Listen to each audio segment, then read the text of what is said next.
Ilmu ibarat cahaya yang menyinari dalam kegelapan yang menunjukkan arah menuju jalan yang ditempuh.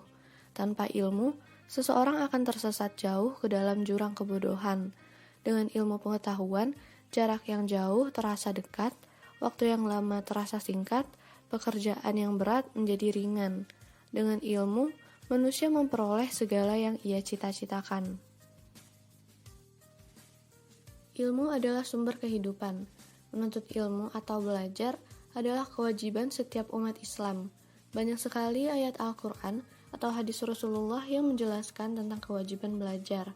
Baik kewajiban tersebut ditunjukkan kepada laki-laki maupun perempuan. Bahkan wahyu pertama yang diterima oleh Rasulullah adalah perintah untuk membaca atau belajar. Kewajiban menuntut ilmu bagi laki-laki dan perempuan menandakan bahwa agama Islam tidak membeda-bedakan hak dan kewajiban manusia karena jenis kelaminnya. Istilah ilmu mencakup seluruh pengetahuan yang diketahui oleh manusia, baik yang bermanfaat maupun yang tidak bermanfaat. Ayat Al-Quran yang membahas tentang ilmu pengetahuan dan kewajiban menuntut ilmu dalam Islam ada 3. Yang pertama yaitu Quran Surah Al-Mujadalah ayat 11, yang kedua Quran Surah Syad ayat 29, dan yang terakhir Quran Surah At-Taubah ayat 122. Selanjutnya, hukum menuntut ilmu wajib terbagi atas 2 bagian, yaitu fardu kifayah dan fardu ain.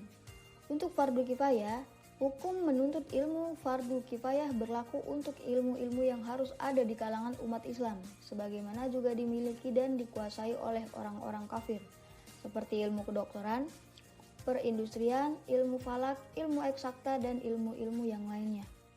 Yang kedua, fardu ain.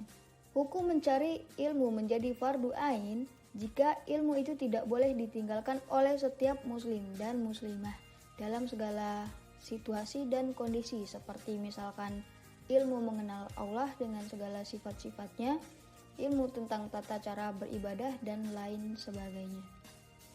Orang-orang yang menuntut ilmu dan mengajarkannya diberikan keutamaan oleh Allah dan Rasul-Nya dengan derajat yang tinggi. Beberapa keutamaan-keutamaan tersebut dijelaskan sebagai berikut. Yang pertama, orang yang menuntut ilmu akan diberikan derajat yang tinggi di sisi Allah. Yang kedua, diberikan pahala yang besar di hari kiamat. Yang ketiga, itu merupakan sedekah yang paling utama.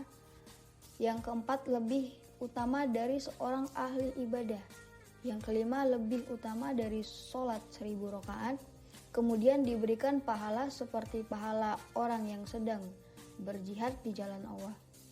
Kemudian orang yang menuntut ilmu dinaungi oleh malaikat pembawa rahmat dan dimudahkan menuju surga. Untuk yang kedelapan, manfaat yang akan terus mengalir walaupun sudah meninggal. Berikut adalah perilaku yang mencerminkan seorang muslim dalam menuntut ilmu. Pertama, jadilah orang yang berilmu atau pandai sehingga dengan ilmu yang dimiliki, seorang muslim dapat mengajarkan ilmunya kepada orang lain. Yang kedua, jika tidak dapat menjadi orang yang pandai mengajarkan ilmunya kepada umat manusia, jadilah sebagai orang yang mau belajar dari lingkungan sekitar. Yang ketiga, jika tidak dapat menjadi orang yang belajar, jadilah sebagai orang yang mendengarkan ilmu pengetahuan.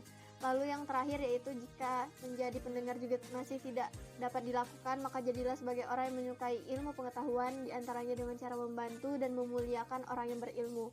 Adab-adab yang menuntut ilmu yang perlu kita ketahui. Pertama, niat lillahi ta'ala. Di saat kita hendak untuk menuntut ilmu, niat utama kita harus karena Allah. Lalu yang kedua, selalu berdoa pada saat menuntut ilmu seperti Nabi Muhammad yang seringkali berdoa dalam menuntut ilmu. Yang ketiga, bersungguh-sungguh dalam menuntut ilmu. Hendaknya kita bisa bersungguh-sungguh serta selalu antusias untuk bisa mendapat ilmu yang bermanfaat. Tuntutlah atas ilmu seolah-olah tidak pernah kenyang atas seluruh ilmu yang didapatkan. Hendaknya kita selalu berkeinginan terus untuk bisa menambah ilmu kita. Lalu yang keempat, menjauhi maksiat agar kita bisa mendapatkan ilmu yang bermanfaat serta penuh berkah, sehingga kita harus menjauhkan diri dari maksiat karena maksiatlah yang akan membuat otak kita menjadi sulit untuk berkonsentrasi sehingga ilmu yang kita tangkap ini akan sulit dipahami. Lalu yang kelima, jangan sombong ketika menuntut ilmu. Bila ingin mendapatkan sebuah ilmu yang bermanfaat, sebaiknya kita perlu rendah hati, jangan merasa sombong apabila kita sudah merasa cukup dengan semua ilmu yang sudah kita miliki. Mari bersemangat untuk menuntut ilmu dengan segala sarana yang dimudahkan Allah pada zaman sekarang, baik dengan belajar di pondok pesantren, mengikuti majelis taklim, membaca buku agama, dan lain-lain.